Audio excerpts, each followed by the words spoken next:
There's no free lunch out there. You got that right. And today is going to be interesting because there's a southerly lurking in the mix somewhere, which they're talking it up. And Ian's just pointing to the cloud. So it's there. It's been through Montague Island, fair way down the coast though. Yep. So, you know, you scratch your head about this rig, Seve. How are you reading it? Big fella probably comes into play.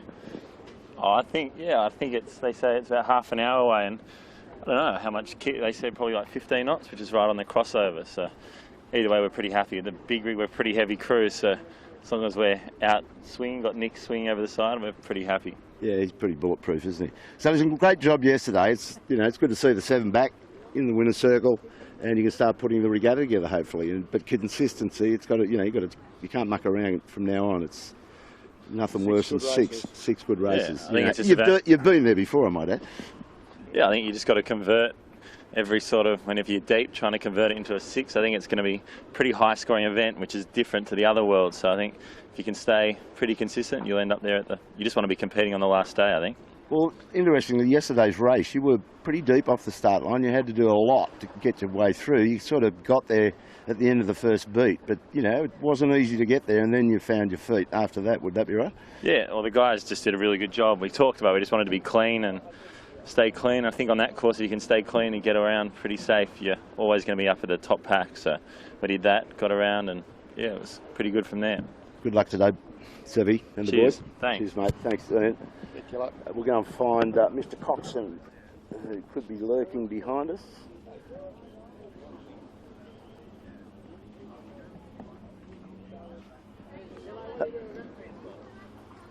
No, don't worry about it, Nabbo. We're trying to find somebody from Thurlow Fisher. If they're not there, we'll come back to them. This is the trouble with these random walks in the park. And go and see Mr. Catley over here. He could be a good sub for Team New Zealand. Graham Catley. Good day for you yesterday, brother. Not bad. Not bad for an old fella. No, grab hold of that. Not bad. That's yours. The Kiwi boats were right in it yesterday. Yeah. We thought that though.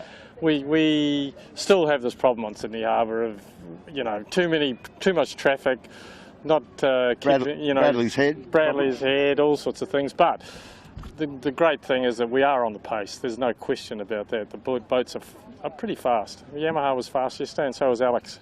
It certainly was, and it's just fascinating to watch a four-hander grind away uphill. It goes uphill like a fire truck, doesn't it? No, it does. As they say, no substitute for horsepower. That's right. Well, no, it's beautiful. So no, we're quite pleased with that. It was a terrible shame that Yamaha threw it down, but I don't know.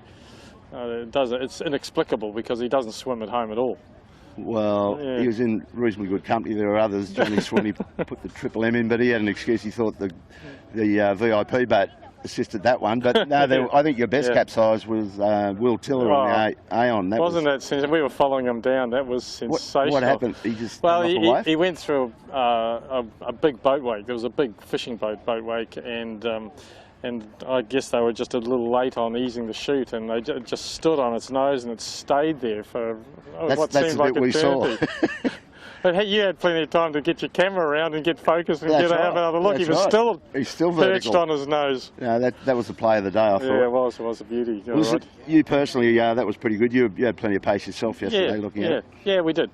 And and we sort of, on our boat, we keep our front 4 guys honest and so that was consistent. So with us being where we were, they should have been up where they were, and they were. So that was a good outcome. Good outcome. That's what you've been practicing with. Yeah, good on you, Graham. Yep, we're good. Have a good day today, mate. Thank you. See if I can find somebody else. Okay, beauty.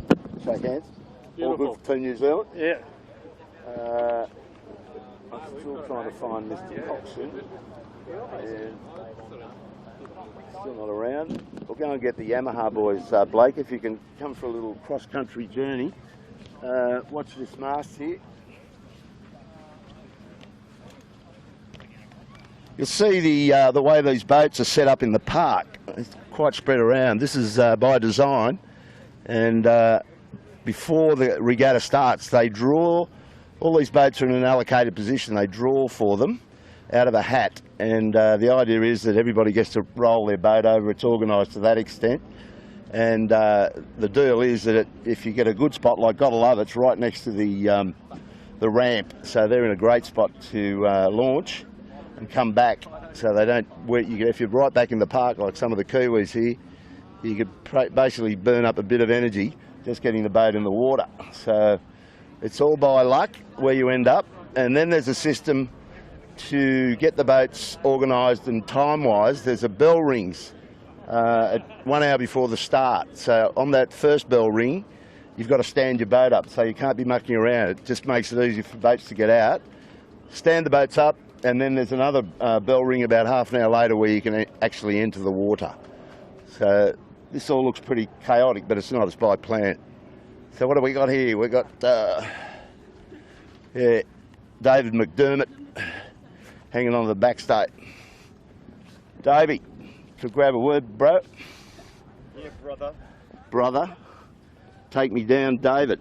This is David McDiarmid from the mighty ship Yamaha. You probably wouldn't be all that happy about yesterday, even though you had speed to burn and were right up in the mix, but the capsize always, it's just not good.